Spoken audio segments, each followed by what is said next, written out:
Shalom bien-aimés, j'espère que vous allez bien. Moi, je vais très bien par la grâce de Dieu. Il nous arrive parfois d'avoir des situations difficiles. Et il y a des choses parfois que nous ne maîtrisons pas. Et c'est vrai, nous ne pouvons pas tout maîtriser. Bien-aimés, grande est ma joie de nous trouver encore en ce jour pour plonger encore nos regards dans les Saintes Écritures. Je veux fortifier la foi de quelqu'un qui traverse les moments difficiles. Certainement que personne ne peut te comprendre, mais laisse-moi te dire que Jésus-Christ seul est capable de te comprendre et de t'apporter la solution. Il est vrai que pendant certains moments de nos vies, il est vrai que pendant certaines situations que nous avons traversées, nous nous sommes laissés conduire par nos émotions. Alors je m'en vais te dire ceci, Dieu n'est pas dans les émotions. Dieu est dans les actes. Dieu n'est pas statique. Dieu est en perpétuel mouvement. Alors peu importe ce que tu traverses, peu importe la grandeur de ta situation, peu importe ce que tu vis en ce moment, je ne veux pas te demander de ne pas pleurer. Parce que pleurer c'est bon. Pleurer ça fait du bien. Mais je voudrais juste te donner un conseil, ne te laisse pas aux pleurs. Parce que les larmes ne peuvent pas résoudre ton problème. Mais il y a un seul nom qui nous a été donné. Un nom devant lequel tout genou fléchit dans les cieux, sur la terre et sous la terre. Le thème de mon message ce jour est intitulé « Que faire quand tout va mal ?» Que faire quand tout va mal? Quand tout va mal, parfois, nous pleurons, surtout quand la situation devient dramatique, très dramatique. Nous laissons pleurer. Mais le problème, c'est que nous ne regardons pas à Jésus-Christ, celui-là qui a payé le prix à la croix, qui nous a délivrés de la mort, de nos vaines manières de vivre, et en qui nous avons reçu la grâce, la plénitude de pouvoir avancer et d'avoir la foi absolue qu'il est capable de nous faire sortir de ces situations. Rappelez-vous de ce passage, la Bible déclare que le malheur atteint souvent le juste, mais l'Éternel Dieu l'en délivre toujours. Et lorsque nous regardons David, qui nous dit dans Psaume chapitre 11, le verset 3, lorsque les fondements sont renversés, le juste, que ferait-il? Notre texte de base se trouve dans le livre de 1 Samuel 30. Je vais essayer de résumer. Quand vous prenez le chapitre 1 Samuel 30, je vais prendre juste 2 versets pour qu'on avance. La Bible dit, lorsque David était revenu du maquis avec ses 600 soldats, son QG était Siklag. Lorsque il est revenu maintenant à son QG avec ses 600 soldats, la Bible nous dit que les Amalécites ont fait évasion à midi et à Siklag. Donc ils ont tout emporté, leurs épouses, leurs enfants, filles comme garçons. Et regardez maintenant verset 4 de 1 Samuel 30, verset 4. Alors David et le peuple qui était avec lui élevaient la voix et pleurèrent jusqu'à ce qu'ils n'eussent plus la force de pleurer. Vous entendez? Lorsqu'ils sont arrivés, ils ont constaté que tout ce qu'ils avaient perdu, leurs familles, leurs épouses, leurs enfants, leurs biens, la ville était à feu. Les Amalécites étaient déjà partis. David ne savait pas quelle direction, ni les 600 soldats ne savaient pas quelle direction ils étaient allés. Ils ont pleuré. Ils n'ont même plus la force de pleurer. Oui, il nous arrive parfois de pleurer et de ne pas avoir la force de pleurer. Ça m'est déjà arrivé plusieurs fois. Et je suis sûr que ça t'est déjà arrivé aussi. Mais que faire quand tout va mal? Que faire quand tout va mal? Te laisser aux pleurs? Les pleurs ne peuvent même pas t'apporter la solution. Les pleurs ne peuvent pas t'apporter la solution. Que faire, bien-aimé, lorsque tout va mal? Regardez au verset 6 maintenant. La Bible nous dit, nous sommes toujours dans 1 Samuel 30. David fut dans une grande angoisse car le peuple parlait de le lapider parce que tous avaient de l'amertume dans l'âme, chacun à cause de ses fils et de ses filles. Mais David reprit courage en s'appuyant sur l'Éternel son Dieu. Alléluia. Deux choses importantes à faire lorsque tout va mal. Deux choses. Il peut en avoir plusieurs. Mais il y a deux choses importantes dont je m'en vais te parler aujourd'hui. David ici a commencé par pleurer avec les 600. Les 600 et David ont élevé la voix pour pleurer.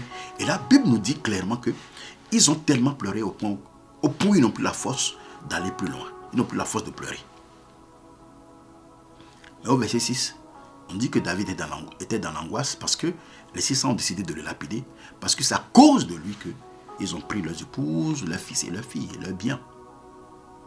Mais David n'était pas dans le village, il n'était pas dans le QG quand les Amalécites étaient arrivés. Eux tous, ils étaient au maquis, ils étaient au combat. Et c'est quand ils sont revenus maintenant qu'ils ont compris que leur famille n'était plus là. Alléluia. Et ils ont voulu lapider David. David avait de l'amertume. Il avait de l'angoisse. David avait de l'angoisse parce que les 600 ont décidé de le lapider, de le tuer. Les 600 étaient ensemble avec lui. Maintenant, pourquoi ils ont décidé? Si vous voulez être grand, prenez la bonne décision. Deux choses à savoir, très importantes, lorsque tout va mal. Regardez ce que David a fait. Mais David reprit courage en s'appuyant sur l'Éternel son Dieu. Vous devez reprendre courage après avoir fini de pleurer. Prenez courage maintenant. Appuyez-vous sur Jésus-Christ qui est capable de vous apporter la solution. Peu importe ce que le médecin vous a dit, lié à votre santé, vous ne devez pas avoir peur. Vous ne devez rien craindre. Vous devez vous laisser conduire par l'Esprit de Dieu. Parce que dans vos émotions, vous risquez de prendre des décisions vraiment qui vous seront fatales. David dit maintenant à son sacrificateur Abiathar, fils d'Akimélec, apporte-moi donc l'éphod. Abiathar apporta l'éphod à David. Et David consulta l'Éternel en disant, poursuivrai-je cette troupe? L'atteindrai-je? L'Éternel lui répondit, poursuis quand tu atteindras et tu délivreras. Amen. Donc deux solutions importantes. Quand tout va mal, la première des choses, c'est de reprendre courage. Si vous n'avez pas le courage, si vous perdez courage, vous ne pouvez pas avancer. Si vous perdez courage et que vous regardez à la situation, que c'est mort bien aimé, là, Dieu même ne peut rien faire pour toi. À tes résolutions répondra le succès. Et sur tes sentiers brillera la lumière. C'est ce que la parole de Dieu nous dit. Donc, reprends courage. Deuxième chose à faire, c'est de chercher la direction de Dieu. Et de chercher la face de Dieu. David a repris courage d'abord, parce que sans courage, s'il perdait courage, il ne pouvait même pas avoir la force d'aller devant Dieu et de savoir comment il va faire. Parce qu'il ne savait même pas dans quelle direction les gars étaient allés. Donc, il a repris courage. 2, consulte l'Éternel. Et Dieu parle toujours.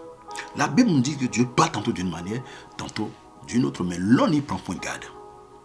Dieu parle au travers de sa parole, par des songes, des visions nocturnes.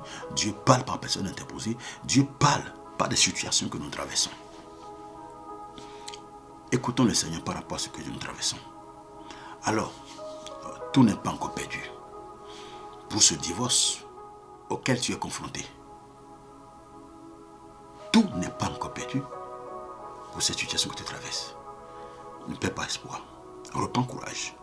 Consulte Dieu par rapport à la situation. Consulte Dieu par rapport à ta santé. Les médecins t'ont déjà parlé. Consulte Dieu par rapport à ce que tu vis dans ton foyer. Consulte Dieu de ce que Dieu pense, de ce que Dieu dit. Qu'est-ce que Dieu pense de cette situation? Qu'est-ce que Dieu pense de ce que tu traverses? Il y a des choses que Dieu ne fera pas à ta place. Mais lève-toi, ne perds pas espoir. Reprends courage, consulte Dieu et avance maintenant. Et applique maintenant ce que Dieu te dit. Je vais prier pour toi. Que Dieu te touche où que tu sois.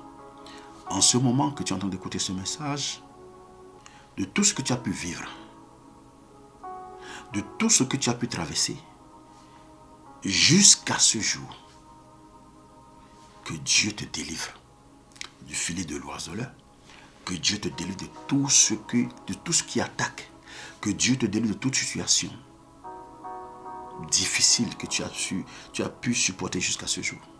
Que Dieu te réponde favorablement au nom puissant de Jésus-Christ de Nazareth. Que Dieu tende sa main sur ta vie Je prie pour toi en ce jour. Peu importe l'heure à laquelle tu es en train de suivre ce message, peu importe ton fuseau horaire, que la main de Dieu repose sur toi. Je prie pour toi que la grâce divine de Dieu te localise et que les problèmes puissent se taire maintenant. Et que la voix de Dieu remonte dans ton esprit. Reprends courage. Cherche Dieu. Cherche Dieu. Les hommes peuvent te dire que tout est fini pour toi. Mais Dieu n'a pas encore dit son dernier mot. Que la grâce de Dieu te localise. Que la bonne main de Dieu soit sur toi. Sur tes finances, sur tes projets, sur ta famille, sur ton époux, sur tes enfants. Et sur tout ce que tu possèdes dans le nom puissant de Jésus-Christ. Ce n'est pas encore la fin. Dieu n'a pas encore dit son dernier mot. Alors ne baisse pas les bras. Si tu veux abandonner, pose-toi la question. Pourquoi déjà tu avais déjà commencé? Pose-toi la question. Pourquoi tu as commencé? Que Dieu te bénisse. N'oublie pas ceci. Le malheur atteint souvent le juste, mais l'Éternel Dieu l'en délivre toujours. Jésus-Christ t'aime. Et à bientôt. Excellente journée bien-aimée. Que Dieu te bénisse. Partage cette vidéo pour faire du bien à quelqu'un, peut-être qui traverse des situations difficiles. Et n'oublie pas de t'abonner à la page, peu importe la plateforme là où tu es en train de me suivre. À bientôt.